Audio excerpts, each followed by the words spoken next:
ವೀಕ್ಷಕರೇ, ಇದೇ ಆಗಸ್ಟ್ 28ನೇ ತಾರೀಕು ಸಂಭವಿಸುವಂತಕ್ಕಂಥ ಚಂದ್ರಗ್ರಹಣದಿಂದ ಯಾವೆಲ್ಲ ರಾಶಿಗಳು ಎಚ್ಚರಿಕೆಯಿಂದ ಇರಬೇಕು, ಯಾವೆಲ್ಲ ರಾಶಿಗಳಿಗೆ ಸ್ವಲ್ಪ ಶುಭ ಫಲವನ್ನ ಕಾಣ್ತೀರಿ ಅನ್ನೋದನ್ನ ನಾನು ಈ ವಿಡಿಯೋದಲ್ಲಿ ಪರಿಪೂರ್ಣವಾಗಿ ತಿಳಿಸ್ಕೊಡ್ತೀನಿ.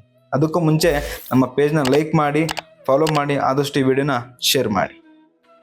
ನೋಡಿ, ಒಂದು ಏನು ಗ್ರಹಣದಿಂದ ಆಗುವಂತಕ್ಕಂಥ ಶುಭ ಫಲವನ್ನ ಪಡೆಯುವಂತಕ್ಕಂಥ ರಾಶಿಗಳಲ್ಲಿ ಇಷ್ಟಲ್ಲಿ ಬರುವಂಥದ್ದು ಮೊದಲಿಗೆ ವೃಷಭ ರಾಶಿ ಬರುತ್ತೆ. ಹಣಕಾಸು ಮತ್ತು ವೃತ್ತಿಯಲ್ಲಿ ಹೊಸ ಅವಕಾಶಗಳು ಬರುತ್ತೆ, ಯಾಕಂತಂದ್ರೆ ಚಂದ್ರ ದಶಮದಲ್ಲಿ ಇರೋದ್ರಿಂದ.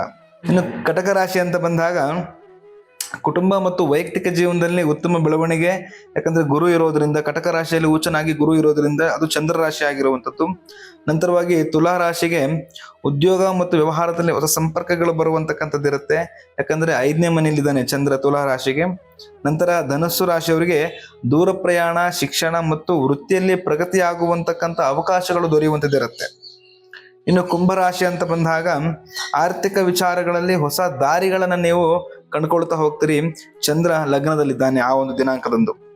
ಇನ್ನು ಸ್ವಲ್ಪ ಎಚ್ಚರಿಕೆ ವಹಿಸಬೇಕಾದಂತ ರಾಶಿಗಳು ಯಾವ್ದಂತ ಹೇಳಿದ್ರೆ, ಮೇಷರಾಶಿ ಬಹಳ ಮುಖ್ಯವಾಗಿ ಈ ಆತುರದ ನಿರ್ಧಾರ ಮತ್ತು ಹಣಕಾಸಿನ ವಿಚಾರದಲ್ಲಿ ಎಚ್ಚರಿಕೆಯನ್ನು ವಹಿಸಬೇಕು.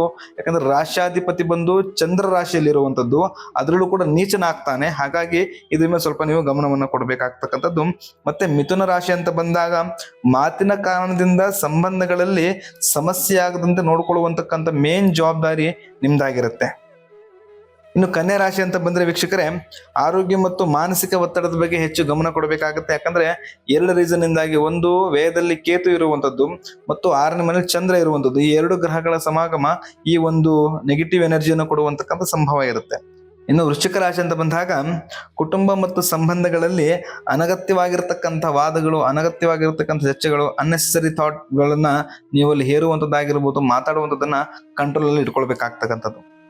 ಇನ್ನು ಮೀನರಾಶಿ ಬಂದ್ರೆ ಈ ಭಾವನಾತ್ಮಕವಾಗಿ ನಿರ್ಧಾರಗಳನ್ನು ತೆಗೆದುಕೊಳ್ಳುವ ಮೊದಲು ಹೆಚ್ಚು ಬಾರಿ ನೀವು ಯೋಚನೆ ಮಾಡಿ. ಯಾಕಂದ್ರೆ ಎಮೋಷನಲ್ ಆಗಿ ನೀವು ಏನಾದ್ರು ನಿರ್ಧಾರ ತಗೊಂಡ್ರೆ ಅದು ನಾಳೆ ನಿಮ್ಗೆ ರಿವರ್ಸ್ ಆಗುವಂತದ್ದಾಗಿರ್ಬೋದು, ಅಥವಾ ನಾಳೆ ನಿಮ್ಗೆ ಅದು ಮುಳುವಾಗುವಂತ ರೀತಿ ಕಾಡಿಸುವಂತ ಸಂಭವಗಳು ಇರುತ್ತೆ.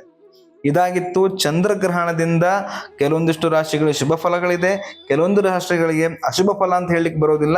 ಎಚ್ಚರಿಕೆಯಿಂದ ಇರಬೇಕು ಅನ್ನುವಂಥದ್ದನ್ನ ನಾನು ಈ ವಿಡಿಯೋ ಮುಖಾಂತರ ಹೇಳಲಿಕ್ಕೆ ಇಚ್ಛೆ ಪಡ್ತೀನಿ.